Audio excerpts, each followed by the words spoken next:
Hello, this is Paul Sargent from Concept Internet Services. Right now we're going to do the second part of our tutorial on system maintenance. The first part of our tutorial was on how to create a system restore point, and if you haven't done that now, then I strongly suggest that you go back to the first part and create yourself a system restore point. So okay, that being said, let's go on and have a look and see what maintenance we can do to our system. So I'll just zoom in down on our mouse. Now we click on our flag and go to all programs, and from our little folders you'll see accessories. Now if you scroll down there you will see system tools. Now let me just bring that up there so we can see it. Now in there you've got disk cleanup and you've got disk fragmenter. Disk cleanup would be the first thing you would do. So click on disk cleanup and you'll see the little windows starts to calculate. It's going through C drive and seeing what things it can clean up for you. Let's have a look. And now I've just done a bit of a clean up on mine, so there's not an awful lot to clean up. You've got all sorts of different things like temporary internet files. These are every time you view an internet page, it will create temp files for those pages. They sit there and clutter up your system after too long. If you've been doing a lot of deleting, your recycle bin may be full. Now recycle bin could be one reason why your system could be running slow, because it's too full. So let's have a scroll down and see what other options there are.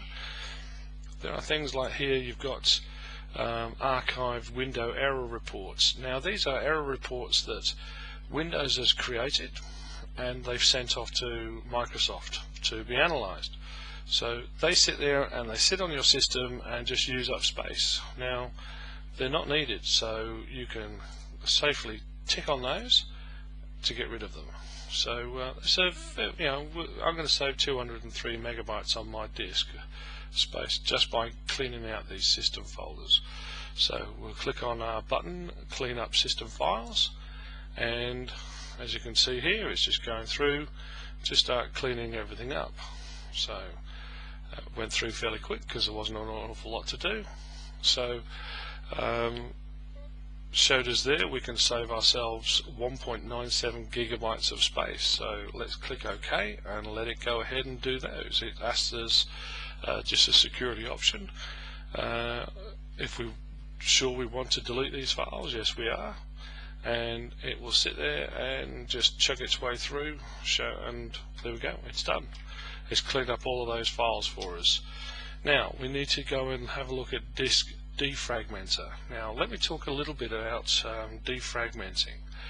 Now if you look at your hard drive as being like a filing cabinet, in a filing cabinet you will have you've got your different drawers, and inside those drawers you've got suspension folders.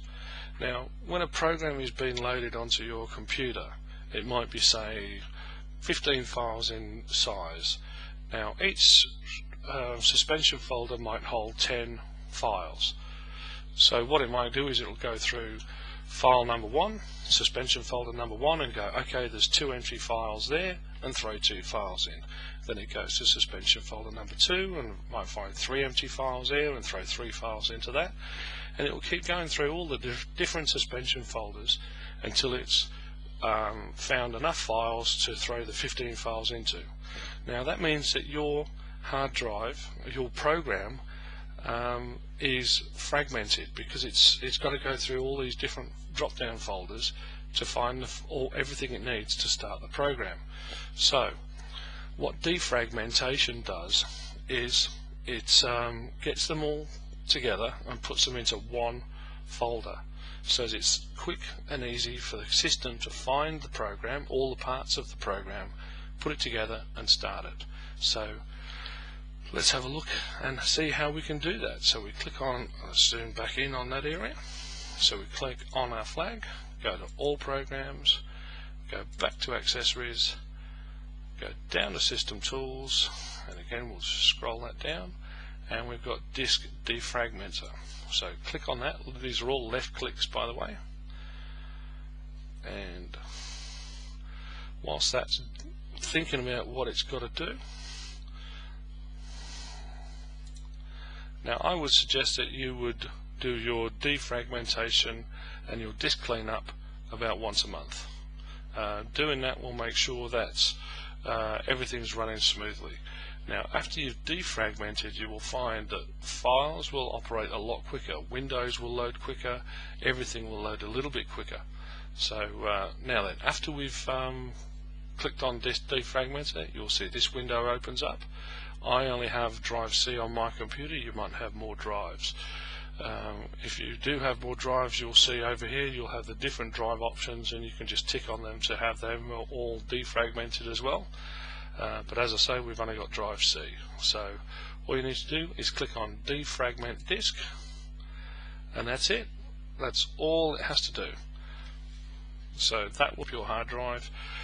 I will do it sometimes before I go to bed, so that way then it's all done by the time I get up in the morning, and you'll find that your system operates a lot faster. There we go. That's how to do a defragmentation and a disk cleanup. My name is Paul Sargent, and this has been brought to you by Concept Internet Services. Thank you very much. Have a good day.